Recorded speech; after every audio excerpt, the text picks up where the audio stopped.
Welcome to winners. ఇప్పుడు మనము పదజాల విభాగంలో భాగంగా పర్యాయ పదాలు అనేటువంటి అంశాన్ని చూస్తాం. అంటే పదజాలంలో భాగంగా ఏమేమి ఉంటాయి అని అంటే పదాల యొక్క అర్థాలు, నానా అర్థాలు, పర్యాయ పదాలు, ఉత్పత్త్యర్థములు, ప్రకృతి వికృతులు, జాతీయాలు, సామెతలు, పొడుపు కథలు, అర్థ విపరిణామం, ఇవన్నీ పదజాలంలో భాగంగానే మనము తెలుసుకోవాల్సినటువంటి అవసరము ఉన్నది. ఓకే, ఈ పదజాల విభాగంలో భాగంగా మనము పర్యాయ పదాలు అనేటువంటిది తెలుసుకోవాలి. ఏంటి సార్ పర్యాయ పదాలు అని అంటే ఏంటి, మరి నానా అర్థాలు అంటే ఏంటి అని అంటే నానా అర్థాలు ఒక పదానికి వేరు వేరు అర్థాలు కలిగి ఉంటాయి. పర్యాయ పదాలు అంటే ఒక పదాన్ని వేరువేరు రకాలుగా పిలవచ్చు. అంటే వేరువేరు రకాలుగా పిలవచ్చు అని అంటే మారుపేర్లు అని చెప్పొచ్చు. ఒక పదానికి ఉన్నటువంటి మారుపేర్లనే పర్యాయ పదాలు అంటారు. ఇంగ్లీష్లో ఈ పర్యాయ పదాలని సినోనిమ్స్ అని అంటారు. సినోనిమ్స్ ఇంగ్లీష్లో. స్పెషల్గా మనకు సినోనిమ్స్ అనేటువంటిది ఇంగ్లీష్లో మనకు టాపిక్ ఇవ్వడము జరిగింది. అదేవిధంగా తెలుగులో కూడా ఇవ్వడం జరిగింది. వొకాబులరీ అని ఇచ్చి దానికన్నా ముందు సినోనిమ్స్ అని ఇవ్వడము జరిగింది. అంటే ఇక్కడ అర్థాలు కావు, మారుపేర్లు. మారుపేర్లు ఒక పదానికి ఏమేం పేర్లు ఉన్నాయి అనేటువంటి. ఇప్పుడు శివుడు అనేటువంటి పదం చూద్దాం. శివుడుకు ఉన్నటువంటి మారుపేర్లు అర్థాలు కావు. హరుడు అనేటువంటిది ఉంది పేరు, హరుడు. భవుడు, శంకరుడు, ఈశ్వరుడు. ఈ శివుడికి ఉన్నటువంటి పేర్లు ఇవి. వీటన్నిటిని ఏమంటారనంటే పర్యాయ పదాలు అంటారు. పర్యాయ పదాలు అంటే ఒక పదానికి ఎన్ని రకాలుగా పలకొచ్చో, ఎన్ని రకాలుగా పిలవచ్చో వాటిని ఏమని అంటారనంటే పర్యాయ పదాలు. పర్యాయంగా అని అంటాం, చూసినావా? పర్యావసానంగా. పర్యాయంగా అని అంటే ఇంకా చాయిస్, ఇంకా ఎన్నోసారి, ఎన్నిసార్లు అనే విధంగా మనము ఈ పర్యాయ పదాలను చూస్తూ ఉంటాం. ఓకే, ఇప్పుడు మనకు ఆంధ్రప్రదేశ్ పాఠ్యపుస్తకాలలో ఉన్నటువంటి కొన్ని పర్యాయ పదాలను మనం ఇక్కడ చూద్దాము. కొన్ని పర్యాయ పదాలను చూద్దాము. పడతి అనేటువంటిది పదానికి ఉన్నటువంటి పర్యాయ పదాలు ఏంటో చూద్దాం. మామూలుగా పడతి అని అంటే స్త్రీ, మీకు తెలుసు అందరికీ. అంటే ఏం సార్ పడతి అంటే స్త్రీ అనేది మామూలుగా ఏంది, మన భాషలో చెప్పుకోవాలని అంటే నేను చెప్తున్నాను. మన వ్యవహారిక భాష ప్రకారము పడతి అంటే స్త్రీ. మరి పడతికి ఇంకా ఏమైనా పేర్లు ఉన్నాయా? చాలా పేర్లు ఉంటాయి. మన పాఠ్యపుస్తకాన్ని అనుసరించుకొని మనం చూస్తున్నాం కాబట్టి ఇక్కడ పాఠ్యపుస్తకాలలో ఉన్నటువంటి ఎస్ఎస్సి స్టాండర్డ్లో ఉన్నటువంటి పదాలను మనం చూసినట్లయితే స్త్రీ, ఉవిద, ఇంతి, మహిళ, నవల, కొమ్మ, నారి, జాన, పడుచు, వధు, ఇవన్నీ పేర్లు పడతికి. కాళిదాసు పడతిని స్త్రీని జానవధు అని అన్నాడు. అంటే జానపద స్త్రీని జానవధు అని అన్నాడు. అంటే అక్కడ స్త్రీని వధు అనేటువంటి పదంతో అంటే పిలవడం జరిగింది. అంటే ఇట్లా అంటే ఒక పదానికి ఉన్నటువంటి మారు పేర్లు, వివిధ రకాలైనటువంటి పేర్లను మనం ఏమని అంటామనంటే పర్యాయ పదాలు అని అంటాము. ఓకే, ఇంకా మరికొన్ని పర్యాయ పదాలను మనం ఇక్కడ చూద్దాం. పవనాశనము అన్నాం. పవనాశనము అంటే దానికి పర్యాయ పదాలు పాము, సర్పము, ఫణి, ఫణి, పాము, సర్పము, ఫణి. ఉరగము అని కూడా అంటారు. ఉరగము అని అంటే పుట్టలో ఉండేది ఉరగము అంటే పాము. అంటే ఉరగము అంటే మళ్ళీ పుట్టలో ఉండేది భుజంగము, ఉగము అనేటువంటి పదాలతో కూడా పామును పిలుస్తూ ఉంటారు. అవి అర్థాలలో భాగంగా మనము చెప్పుకోవచ్చు. ఇక్కడ పేర్లు మాత్రమే కాబట్టి పాము, సర్పము, ఫణి. పావనము, పావనము అనేటువంటి పదానికి పర్యాయ పదాలు పవిత్రము, హోలీ, హోలీ, హోలీ. హోలీ అంటే హోలీ పండుగ కాదు, పునీతం కావడము. నేను పావనమయ్యాను అని అంటారు. మీ రాకతో మా గృహము పావనమైంది, మీ రాకతో మా పాఠశాల పునీతమైంది. పూతం, పూతమైంది, పునీతమైంది అని అర్థం. తర్వాత పుటభేదనము, పుటభేదనము అని అంటే దానికి పర్యాయ పదాలు పట్టణము, నగరం, వీధి అంటే టౌన్ అన్నమాట, టౌన్.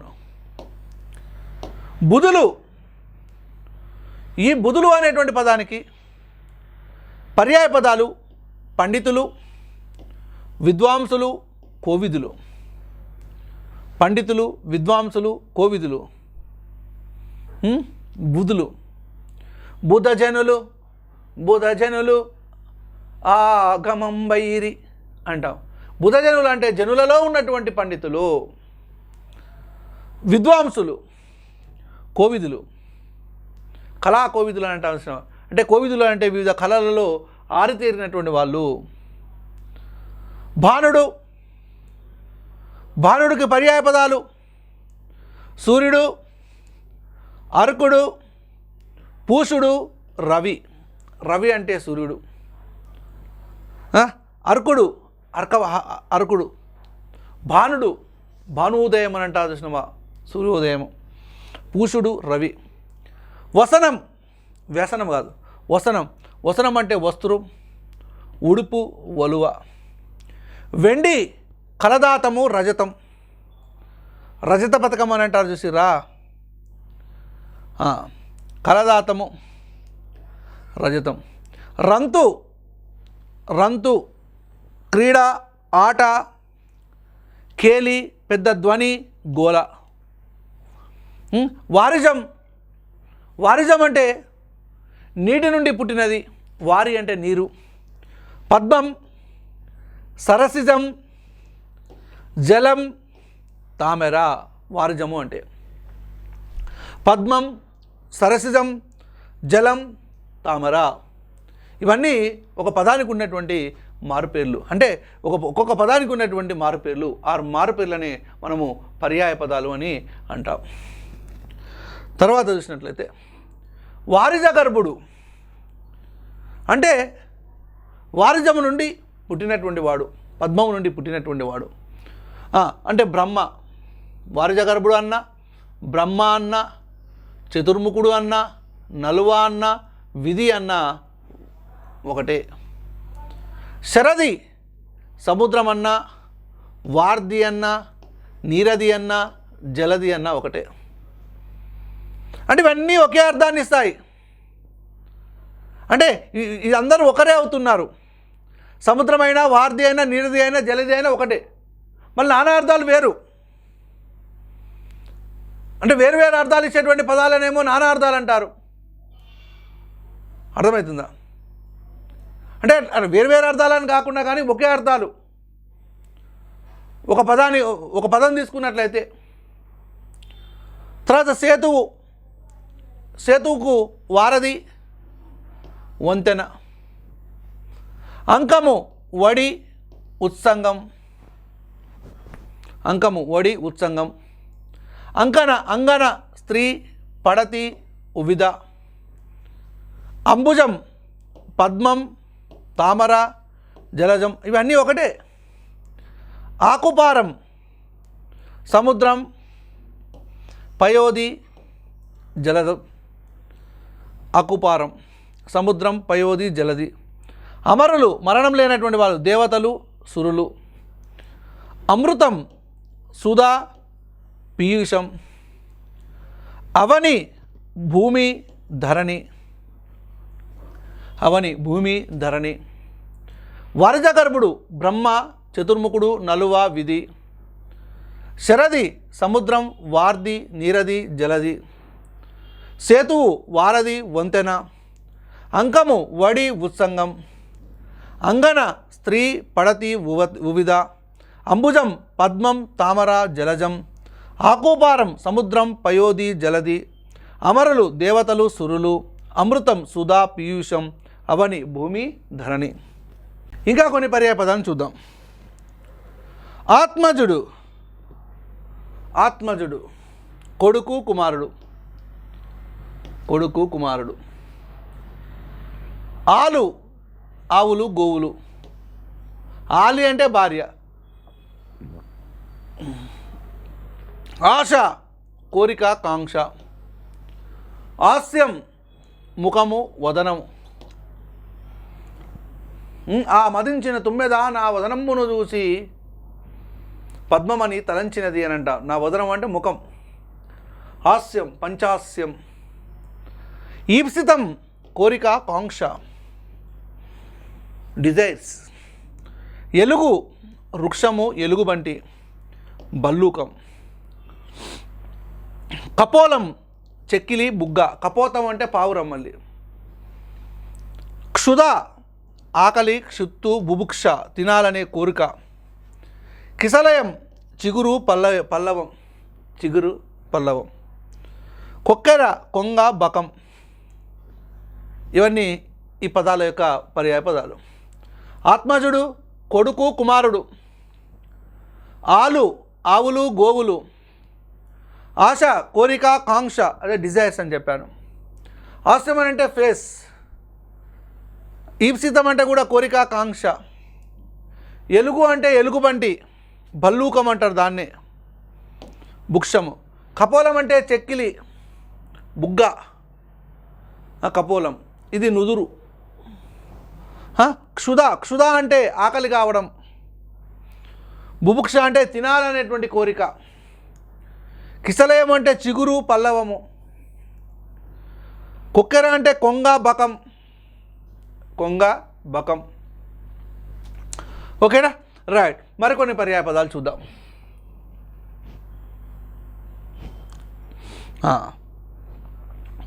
ఖగము, ఖగము అంటే పక్షి పులుగు. గృహమేది అంటే కుటుంబ యజమాని గృహస్థుడు. చిచ్చు అగ్ని హుతబుక్కు అగ్ని హుతబుక్కు. తనువు శరీరము అంటే బాడీ. అగ్ని హుతబుక్కు అని అంటే ఇక్కడ ఫైర్ అని అర్థం. కుటుంబ యజమాని అని అంటే ఇంట్లో పెద్దవాడు, ఇంటికి పెద్ద. పక్షి పులుగు అని అంటే ఇక్కడ బర్డ్స్ అంటే దాదాపుగా ఒక ఇంగ్లీష్ మీడియం వాళ్ళు ఎక్కువగా ఉండేటువంటి అవకాశం ఉంటుంది కాబట్టి ఇక్కడ చెప్తున్నాను. తల్పం అంటే పాన్పు శయ్య, పాన్పు శయ్య అంటే బెడ్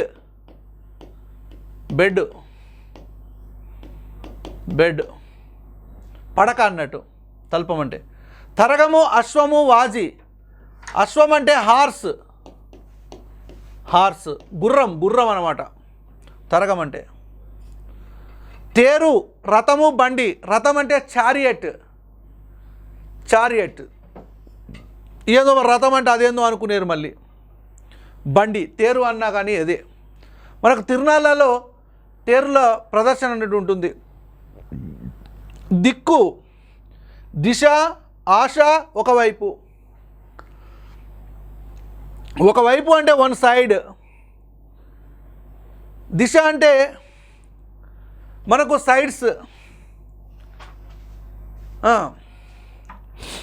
దివి నభము గగనము అంటే స్కై. నభము అన్న స్కైయే. దూర్జటి అంటే జడలు కలవాడు. ఎవరు? పశుపతి అని అంటే లార్డ్ శివ. భవుడు అన్న శివనే. ఇంకా శివుడు అని వస్తుంది. శివుడు ఇంకా శంకరుడు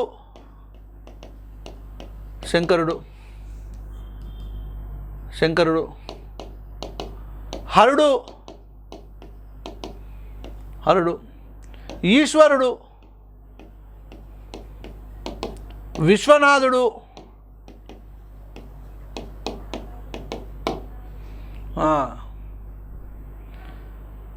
గంగాపతి, గంగకు పతి, పార్వతీపతి, పార్వతీపతియే హర హర అని అంటాం. పార్వతీపతియే హర హర. పార్వతీపతి అంటే శివుడు అన్నట్టు. నమ పార్వతీపతియే హర హర అంట. పార్వతీపతి అంటే శివుడు. పశుపతి అని అన్నా కానీ శివుడే. భవుడు అన్నా శివుడే. దూర్జటి అంటే జడలు కలవాడు అని అర్థం. ఓకే, మరికొన్ని పర్యాయ పదాలు చూద్దాం.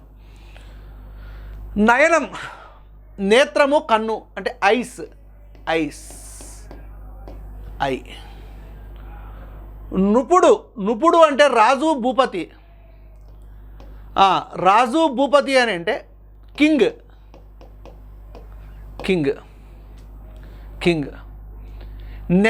నెమ్మి అంటే నెమలి. పికాక్, కేకి అన్న మయూరము అన్న ఒకటే, పికాక్. పతికుడు అంటే బాటసారి, స్ట్రేంజర్. బాటసారి, పాంతుడు అంటే బాట వెళ్ళేవాడు. పతము గుండా వెళ్ళేవాడు అనమాట పాంతుడు అంటే. పతము అంటే road, a small road. Okay. Pavi అంటే వజ్రాయుధం. ఇది వజ్రాయుధము ఇంద్రుని యొక్క ఆయుధము.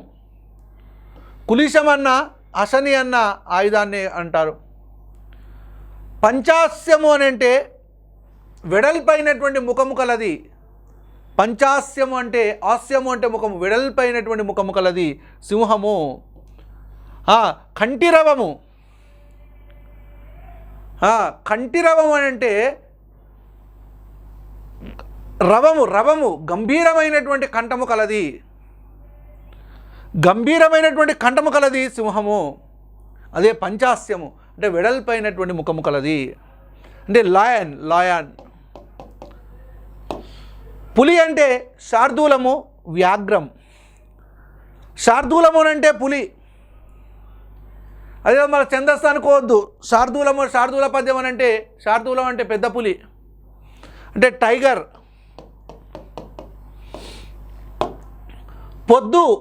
పొద్దు అంటే ద్యుమని, రవి మీన్స్ సన్. పోరితము అంటే పోరు చేయబడ్డటువంటి దాన్ని పోరితము అని అంటారు. పోరు అంటే యుద్ధము అంటే దట్ ఈస్ కాల్డ్ సమరము, సంగ్రామము. In English war. పోరితము అంటే సమరము, సంగ్రామం. అంటే సమరం అనేటువంటి పదం ఉంది, సంగ్రామం అనేటువంటి పదం. భుజంగం, వాతాసనము, సర్పం. భుజంగం అని అంటే వేగంగా పాకేటువంటిది ఉరగము. ఉదరంతో పాకేటువంటిది సన్నని మరియు సన్నగా మరియు పొడుగా ఉండి వేగంగా ఉదరంతో పాకేది భుజంగము. స్నేక్, భుజంగము అంటే స్నేక్. వాతాసనము, సర్పము. చూడండి, ఇంత క్లియర్గా మనము ఇన్ఫర్మేషన్ అనేటువంటిది తెలుసుకుంటున్నాము. ఓకే. పోరితం అంటే సమరము, సంగ్రామం అన్న వారే, సమరం అన్న వారే అంటే యుద్ధం అని కూడా పేరు వస్తుంది. భుజంగం అంటే వాతాసనము, సర్పము. మరికొన్ని చూద్దాం.